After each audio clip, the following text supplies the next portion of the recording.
paz do Senhor, irmãos. Bispo Robson Nascimento, aqui da Igreja Evangélica Ágape, Rio de Janeiro, no município de Nova Iguaçu, no bairro de Andrade de Araújo, na rua Manuel Augusto 75. Estamos aqui para fazer mais esta live. Gostaria nesse momento de falar um pouco sobre a vida de José. A vida de José a gente pode chamar de laboratório, né? É um ambiente, né? A vida desse homem, onde a gente pode fazer muitas experiências, fazer muitas reflexões, fazer muitas projeções em relação à nossa vida e de como foi a vida desse homem, avaliar nossas vidas, né? Porque os personagens bíblicos, eles estão sempre nos apresentando algum benefício, né? Alguma qualidade que a gente pode fazer aplicação nas nossas vidas, né? A começar por Jesus. E segundo alguns estudiosos, em José do Egito, como é conhecido, se cumpre mais de 130 tipos de Cristo, né? Tal era o envolvimento desse homem com o que ele recebera para fazer para Deus, né? Ele é reverente a seu pai, né? Como Jesus era reverente ao pai, ele nunca deixou de faltar com a sua reverência ao seu pai Jacó. José também foi intercessor dos povos, né? Numa época de fome, ele se tornou um intercessor dos povos junto a Faraó, né? Ele administrou de forma tão maravilhosa o Egito que não faltou nada para ninguém, apesar de todas as pessoas venderem tudo para o Egito, ele não deixou que ninguém ficasse sem a semente para plantar. Ou seja, ele era uma pessoa que sabia tornar as pessoas proativas em momentos difíceis, né? Ele não fez nenhum tipo de barganha política. Ele, na realidade, ele agiu como uma pessoa justa, que é uma outra qualidade da vida de José, né? Então, um estadista que merece ser avaliado, um crente que merece ser avaliado, um líder que merece ser avaliado, um governante que merece ser avaliado. Tal é a vida laboratorial que este homem encarna, né?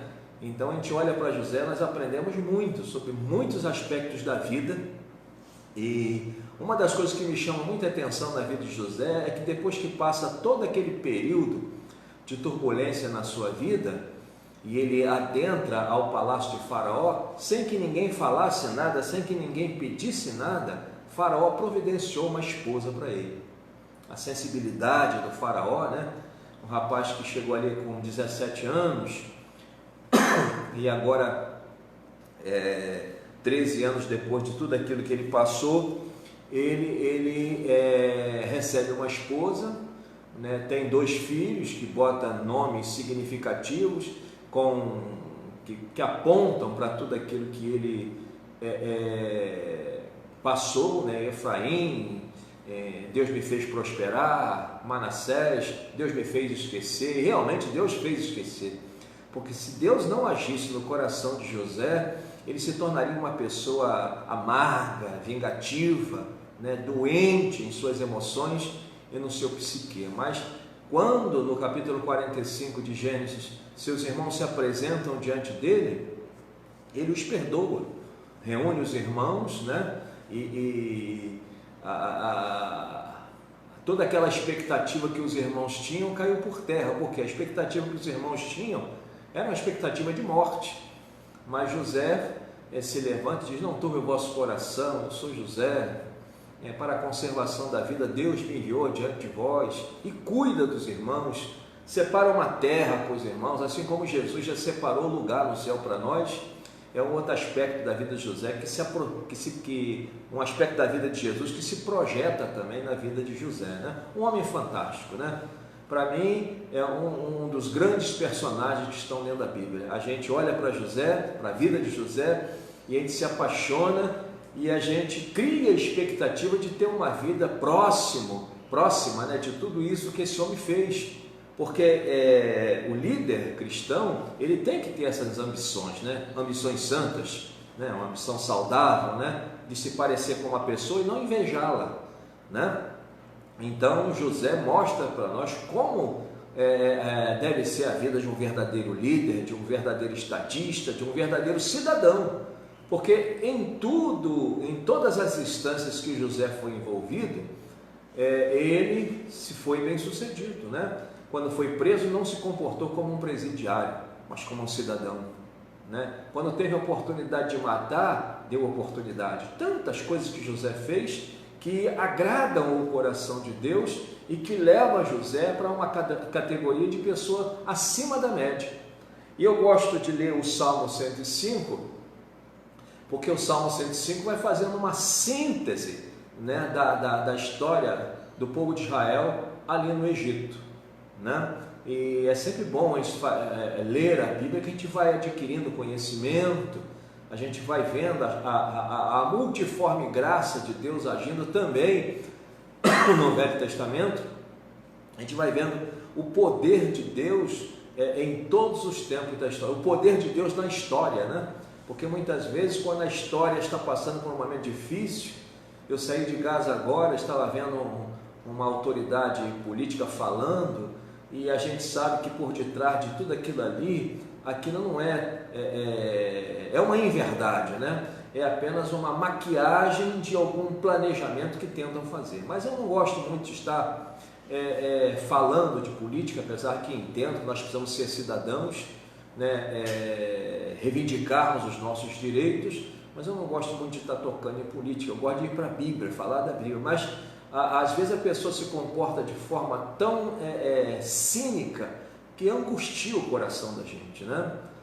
Pessoas ingratas que angustiam o coração da gente. E José passou por tudo isso. Isso é milenar. Esse comportamento humano, essa psicologia maligna que se instaurou no homem é milenar, né?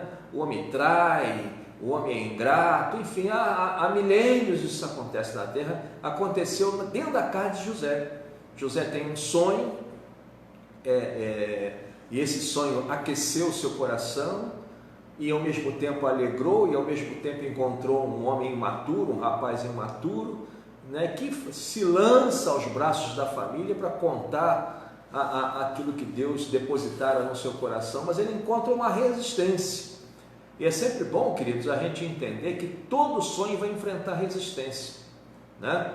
Mas Deus sempre está, como eu falei no outro vídeo, sempre preparando o coração do homem, que ele chama, para enfrentar esse tipo de resistência, todo tipo de resistência, melhor dizendo, com a moderação que o Espírito de Deus produz no coração daquele que ele chama.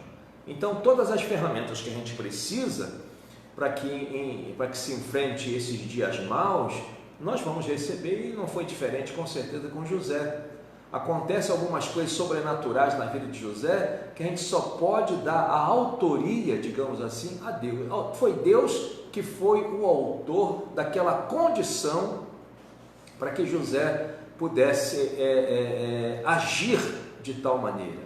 Um exemplo disso é o capítulo 39 de Gênesis, né? Quando ele é atacado, né, na sua moralidade, na sua necessidade, na sua carência, melhor dizendo, ele é atacado na sua carência pela mulher de Potifar, um jovem, sozinho, em terra estrangeira, novo, com pulsões sexuais, com certeza, com hormônios à flor da pele, mas apesar dele estar num cenário apetitoso, num cenário ideal para o coito, para o pecado, não tinha ninguém vendo aquela situação, mas mesmo assim ele olha para Deus e olha também para a responsabilidade que ele tinha dentro da casa de Potifar, né? Ele entende que ele não podia ser ingrato, nem principalmente a Deus, e não podia ser ingrato a Potifar, porque Potifar foi uma das pessoas que também ajudou bastante a José, né? Percebeu em José, é claro que ele teve uma percepção dada por Deus, né? Para que ele pudesse olhar José daquele jeito, fazer tudo o que ele fez por José, entregando toda a sua casa, colocou poucas restrições para José, mas dentro daquilo que era proibido, que era uma das restrições, era a mulher dele, claro, era a esposa dele, era um direito dele. E aquela mulher, com o seu coração perverso, né, manipulado por Satanás, ataca José, e José diz não, mas ela não aceita o não, e ela avança em direção a ele, e ele consegue fugir, mas ela consegue ficar com as roupas dele em suas mãos, e isso ela usou como álibi para colocar José dentro de um tribunal que só tinha ela como acusadora e não tinha, humanamente falando, ninguém que defendesse José, porque só estavam os dois ali naquele lugar. Mas ainda que nós estejamos sozinhos, ainda que os servos do Senhor estejam sozinhos e o nosso acusador esteja usando de suas habilidades, Deus é o nosso advogado. A Bíblia chega a chamar, os estudiosos da teologia chamam o Espírito Santo de Deus de Paracleto, aquele que advoga nossas causas, né? Então, José sai dali, né, depois de estar com uma vida confortável, ajustada, sendo cabeça, ele é jogado numa prisão. E essa mudança de ambiência, em condições normais, atinge o emocional de uma pessoa. Ela está com um padrão de vida e de repente perde tudo. Não há ser humano que suporte manter um equilíbrio emocional e até psíquico num momento desse. Mas com José não é assim, porque a Bíblia diz mesmo, no próprio capítulo 39 de Gênesis, que Deus era com José. Se Deus for com você, se Deus for com cada um de nós, tudo aquilo que é para acontecer de ruim, de negativo, de danoso nas nossas vidas, quando estamos enfrentando uma situação vexatória, essas situações, esses levantes malignos e negativos que se levantarem contra nós, vão encontrar em nós algo que Paulo chama de armadura, mas que na realidade é a própria presença de Jesus Cristo em nossas vidas. Quando você olha para a armadura de Deus, citada por Paulo no capítulo 6 de Efésios, você encontra a característica da pessoa de Cristo, né? Então, a própria pessoa de Cristo, assim como ela no Salmo 91, Deus se apresentando como esconderijo, Jesus se apresenta no Novo Testamento como armadura, né? Porque nas duas situações a gente entende que nós estamos com um entorno de perigos, que nós estamos vivendo, que existe paralelos perigosos próximos a nós. Então por isso nós precisamos da segurança do Senhor em nossas vidas, né? Então José, ele é reverente a seu pai, ele é intercessor dos povos da terra, ele é pacificador, ele é perdoador, porque o ser humano em condições normais, depois que ele passa por uma injustiça e quando ele tem a possibilidade, ele quer se vingar, ele quer pagar com a mesma moeda, é uma expressão que as pessoas sempre usam, né? Mas José não foi assim. Quando ele ficou face a face com seus irmãos, o coração dele ficou apertado, ele chorou, ele lembrou de tudo aquilo que passara, né, na mão dos seus irmãos, de todas as injustiças que os seus irmãos fizeram com ele, mas mesmo assim, né, o equilíbrio emocional que era necessário, Deus colocou à disposição de José, e José fez um bom uso dessa capacidade que Deus está sempre disponibilizando para nós, porque Deus quer que nós tenhamos hábitos diferentes do homem do mundo, né? O homem do mundo se vinga, nós perdoamos. O homem do mundo constrói guerras, nós somos pacificadores. O homem do mundo é injusto, nós agimos baseado na justiça de Deus, que é a própria pessoa de Jesus Cristo. Então, existe algo de total relevância em estarmos servindo ao Deus Todo-Poderoso, ao Deus Eterno, ao Deus Justo, ao Deus Bondoso. Vale a pena servirmos ao Senhor. Então José, ele também é santo, né? Ele não se contamina com o pecado, né? Jesus, quando esteve na terra, não pecou, e José em tudo foi íntegro, né? Ele não era perfeito, mas ele era íntegro. Ele não era perfeito, mas ele perseguia aquilo que era reto. Então isso é importante para nós. Muita gente fica, pô, mas Jesus era perfeito. Nós não somos perfeitos, mas estamos na escola da perfeição. Nós não somos perfeitos, mas temos uma palavra que é perfeita. Nós não somos perfeitos, mas somos habitados pelo Espírito Santo de Deus, que é perfeito. Então, todas as condições que são necessárias para sermos íntegros e com isso alcançarmos o caminho da perfeição e um dia sermos cheios dessa plenitude que é necessária, que Deus tem prometido para nós, melhor dizendo, um dia nós chegaremos lá.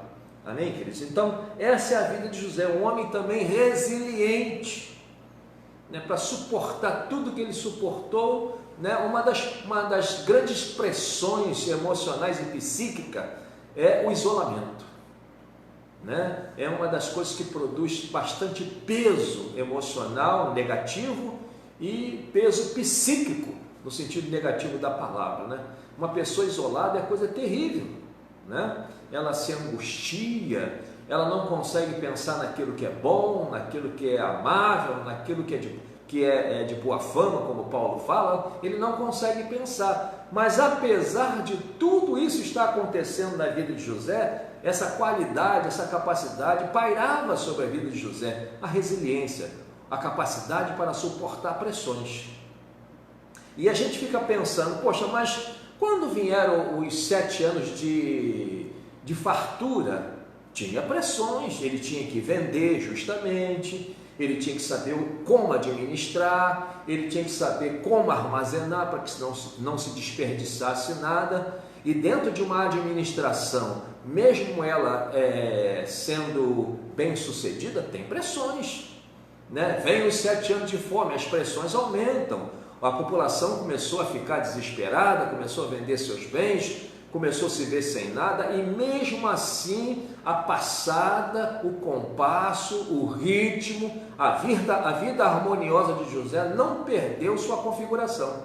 E é isso que Deus espera de nós, né? Que nós estejamos olhando, observando esses pormenores da vida de José e queiramos, né, na nossa vida essas qualidades, porque principalmente nesses últimos dias, né, alguns irmãos, pastores estão falando, olha, nós estamos entrando no princípio de dores, e é uma verdade, né? Isso aí já é um ensaio apocalíptico daquilo que está para acontecer à frente. Assim que a igreja for retirada da terra, assim que eu creio, né, a grande tribulação há de acontecer, e com a ausência do Espírito Santo de Deus na terra, pare para pensar, não dá nem para querer imaginar o que vai acontecer na terra de turbulência, com a ação do anticristo, né, mentindo às nações. Serão 3 anos e meio em que ele vai trabalhar para conquistar a confiança dos povos da terra e depois mostrar os seus intentos malignos, né, e opressores a cada morador da terra. Mas a Bíblia diz que o Senhor vem, a Bíblia diz que Jesus vai voltar, e é uma oportunidade para você que está me ouvindo nesta tarde, de que ainda não aceitou Jesus, de ter um encontro com Jesus, né? E ler a palavra de Deus, porque ela é rica, né? Ela tem coisas excelentes para nos tornar cidadãos melhores, por dentro e por fora, né? Então, uma certa ocasião, ouvindo um pregador, o pastor Josué Irion, ele falou que uma determinada pessoa estava no lugar e alguém que era ligado ao comunismo falou que o comunismo mudaria o homem por fora, e essa pessoa falou, não, mas Jesus muda o homem por dentro. Não adianta mudar o homem por fora e não mudar por dentro, né? Não adianta pintar um vaso por fora e mantê-lo sujo por dentro, e manter carniça, desculpe aqui a expressão não acadêmica, e manter carniça dentro dele. Uma hora esse mau cheiro vai se tornar objeto de incômodo. Então Deus quer tratar de cada um de nós por dentro, de dentro para fora, né? Por isso que José foi um homem bem sucedido, ele foi um vaso lapidado por dentro, para que do lado de fora da sua vida resplandecesse a pessoa de Jesus Cristo. Isso que cada um de nós como cristãos devemos pensar, né? E resplandecer Cristo. Ele era uma pessoa que se santificou. Amém, meus irmãos? Ele era um servo, mas ao mesmo tempo Senhor. Ele sabia conciliar essas duas coisas, porque muitas vezes a pessoa ou é um bom servo, ou é um grande senhor e opressor, mas ele sabia conciliar essas duas coisas, como Jesus. Ele era senhor, mas também era servo, né? O capítulo 10, verso 45, que eu gosto muito de Marcos 10, 45, eu não vim para ser servido, mas para servir e dar a minha vida em resgate de muitos. É um versículo que define bem, né, o objetivo do livro de Marcos, né? Que é apresentar Jesus como servo. Então, José também, ele conseguia conciliar essas duas coisas. Ele era servo e senhor ao mesmo tempo, né? E sem faltar com as suas obrigações. Louvado seja o nome de Jesus. Eu não estou lendo aqui a Bíblia, porque eu estou sem meu iPad, a minha Bíblia aqui está com a letra um pouco pequena. Mais tarde nós faremos uma outra live, nós teremos o culto da conquista hoje, às 19h30. Eu espero os amados e teremos louvor e depois uma palavra da parte do Senhor. Quero logo mais falar sobre potencial, né? Apresentando o capítulo 17 do primeiro livro de Samuel. Quero falar sobre potencial. Todos nós temos potencial, né? Mas nem sempre a gente faz uma boa administração daquilo que Deus nos dá. Então José, ele foi um homem bem sucedido porque ele tinha essa linha de equilíbrio na sua vida. Ele era servo e ele também sabia se comportar como Senhor, né? E tudo o que dava o eixo de equilíbrio disso tudo é porque ele era justo. Ele tinha essa sensibilidade em si, ele era justo, né? Então, e um homem de percepção. Todas as vezes, irmãos, que Deus chama um homem, ele dá uma percepção diferenciada. E quando José fica frente a frente com seus irmãos, ele fala: olha, não turbe o vosso coração por haver me vendido para cá, porque olha a percepção dele, porque para a preservação da vida, Deus me enviou adiante de vós. Na realidade, vocês contribuíram para que eu chegasse aqui e agora eu quero contribuir com a vida de vocês. José tinha uma percepção tremenda, porque se Deus não fosse com ele, na condição que ele estava de Senhor, ele poderia ter mandado matar os seus 10 irmãos, né? Fora Benjamim, que era seu irmão por parte de pai e mãe. Os outros eram irmãos por parte de pai, perdão. Jacó era o pai deles, mas no caso de José, ele era filho de Raquel. Ele e Benjamim eram filhos de Raquel. Tanto que Raquel, quando Benjamim nasce, ela morre, né? Dentro do trabalho de parto, ela morre. Então, ele é um homem tremendamente sensível, perceptivo. Isso não pode faltar em nós, para que nós possamos fazer a leitura correta das coisas que vão passar com cada um de nós dentro do propósito que Deus nos coloca.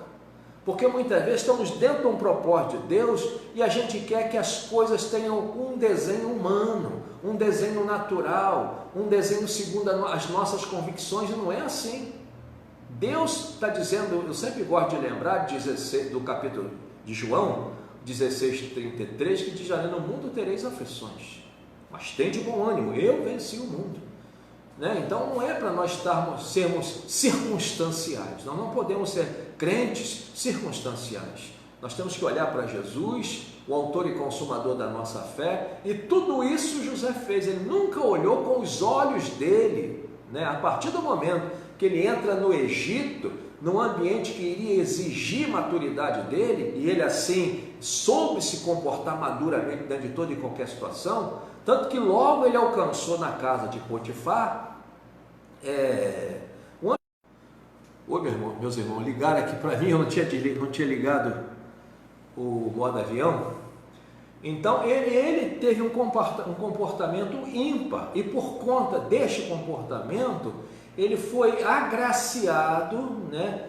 Alcançou, melhor dizendo, a confiança de Potifar. Potifar viu nele integridade, viu nele desempenho, viu nele habilidade, dinamismo. Com certeza ele viu esse conjunto de qualidades para deixá-lo como senhor da sua casa, para entregar tudo aos cuidados de José, exceto a sua esposa.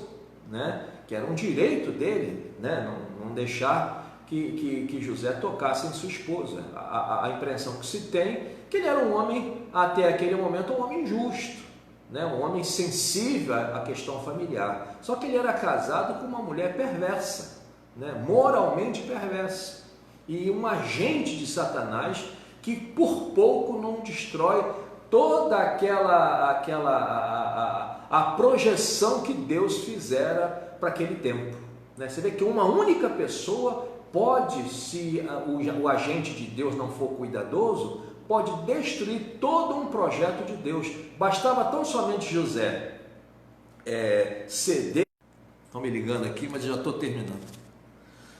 Se José cedesse aos anseios daquela mulher, ele perderia tudo e levaria muitos a perder. Eu gostaria que você ficasse com essa palavra, que estudasse o capítulo 37 ao 50 de Gênesis, e depois eu vou pregar mais sobre isso. Eu vou trazer o meu iPad com a letra maior, vou poder ler mais coisas para apresentar aos irmãos. Que Deus te abençoe e te guarde, te dê a paz e que Ele possa fazer resplandecer o rosto dele sobre tua vida, sobre tua casa. Não deixe de ter fé em Cristo, né? A Bíblia diz que o justo viverá da fé. Se ele recuar, o Senhor não tem prazer dele. Que Deus te abençoe, tenha uma boa tarde, que Deus te abençoe.